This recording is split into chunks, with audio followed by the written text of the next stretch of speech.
Il y a quelques jours, je vous ai parlé de sauvegarde et des dernières nouveautés de Home Assistant autour des sauvegardes. Home Assistant annonçant des nouveautés de manière plus régulière que mes vidéos, à peine la vidéo sortie, que des nouvelles options étaient déjà disponibles. En effet, avec la version 2025.2, il est désormais possible de désactiver le chiffrement de ces sauvegardes en fonction du support de sauvegarde. On peut imaginer que nos sauvegardes en local ou sur notre NAS n'ont pas forcément besoin d'être chiffrées, alors que si on envoie ces sauvegardes à l'extérieur, alors c'est fortement conseillé. D'ailleurs, si vous voulez sauvegarder sur l'espace cloud de Nabucasa, si vous êtes abonné Nabucasa, vous n'aurez pas le choix, vous ne pourrez pas désactiver le chiffrement de votre sauvegarde. De même, vous étiez nombreux à regretter le fait que les sauvegardes aient été programmées à 4h45 uniquement.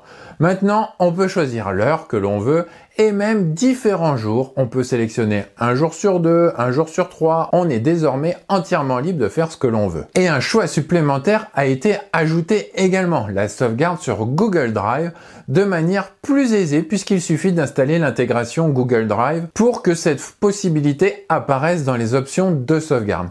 Je vous propose de regarder ces nouveautés ensemble sur l'ordi. Donc dans les paramètres, on a désormais toujours dans Système, Sauvegarde.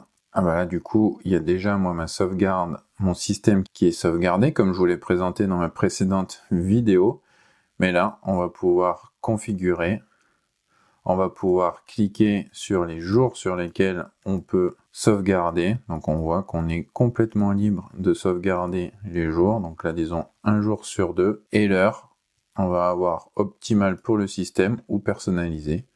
Là, on va pouvoir lui dire plutôt 2 heures au lieu de 4h45 qui nous était imposé. De même que pour la rétention, ça change pas. Et dans l'emplacement, on va pouvoir avoir le NAS avec, si on clique sur la roue, eh bien, on va pouvoir activer ou désactiver le chiffrage, comme je vous le disais. De même pour le système, si on veut, voilà, on clique sur désactiver, ça nous fait un petit message et on peut désactiver ou réactiver le chiffrement comme bon nous semble. Et désormais avec l'intégration Google Drive, il apparaît désormais et on va pouvoir lui dire de sauvegarder sur Google Drive ou non.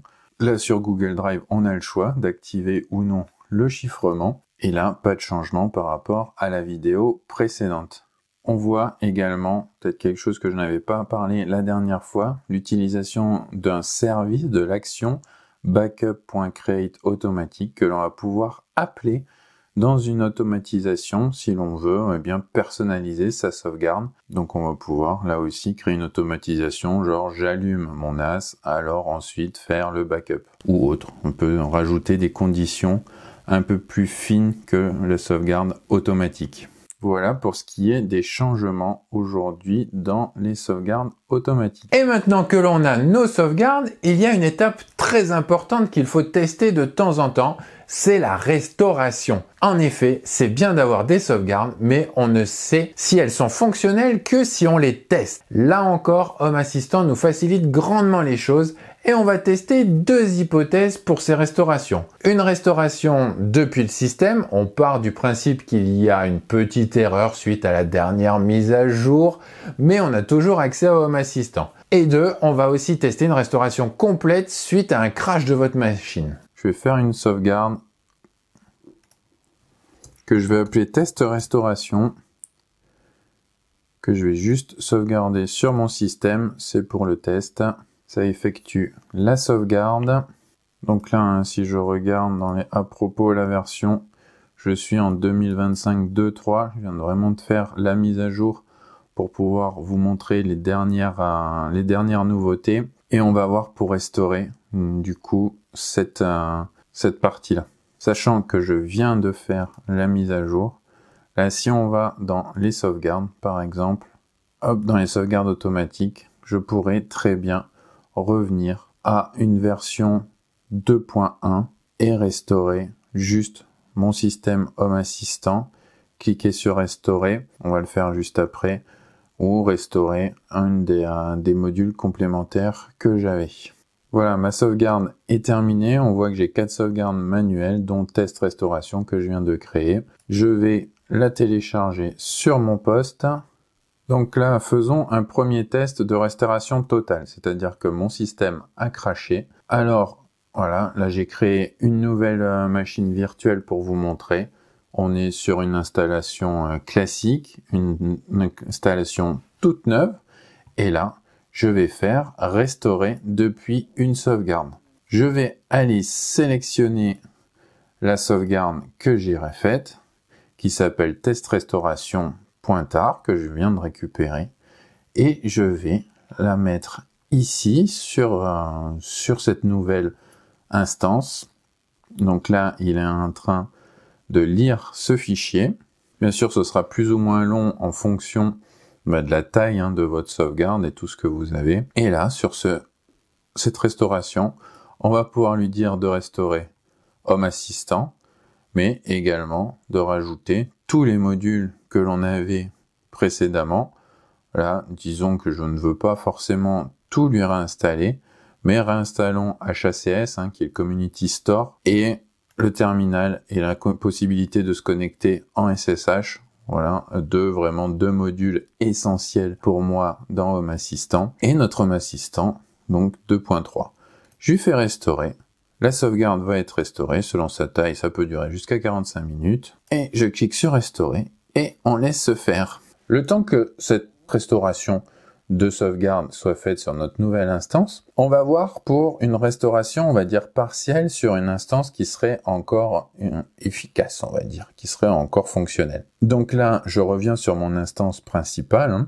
Donc pour rappel, quand on regarde à propos, je suis en 2025 2.3. L'idée, disons qu'il y a des problèmes sur cette mise à jour. Je vais aller dans Système, dans mes sauvegardes. Là, on va parler de mes sauvegardes automatiques, que j'ai créé automatiquement un jour sur deux, comme on l'a vu précédemment. Et là, voilà, j'ai un backup qui est en 2025.2.1, qui était bien fonctionnel. Je vais donc cliquer dessus et sélectionner ce que je veux restaurer. Là, j'ai pas forcément mis à jour de modules, mais j'ai mis à jour ma configuration et mon historique. Et je vais lui demander de la restaurer. Donc ça va me restaurer vraiment toutes les données actuelles seront écrasées selon la taille de la sauvegarde. Cela peut prendre un certain temps, encore une fois. Même constat. Je vais faire restaurer et voilà, on va laisser faire et on va voir comment ça se passe. Voilà, pour la restauration partielle, c'est en train de redémarrer. Si je vais dans à propos, je suis bien en 2025.2.1. Donc je suis bien revenu en arrière sur ma restauration et vraiment juste cette partie-là, juste la partie Home Assistant et non pas les autres modules puisque je vous ai montré qu'on a restauré juste cette partie-là. Et si je vais dans le tableau d'énergie, je vois que si je remonte à ma dernière sauvegarde, j'ai bien en plus mes données historiques. Donc tout est restauré de manière vraiment très précise. Si on revient sur l'instance que j'ai restaurée complètement, eh bien ça y est, c'est restauré. Maintenant j'ai la page d'accueil pour me connecter, ce qui est normal puisque j'ai restauré une instance connue. Donc là je me connecte avec mes identifiants et voilà, j'arrive sur la version de Home Assistant restaurée, ma version que j'avais en 2025.2.3.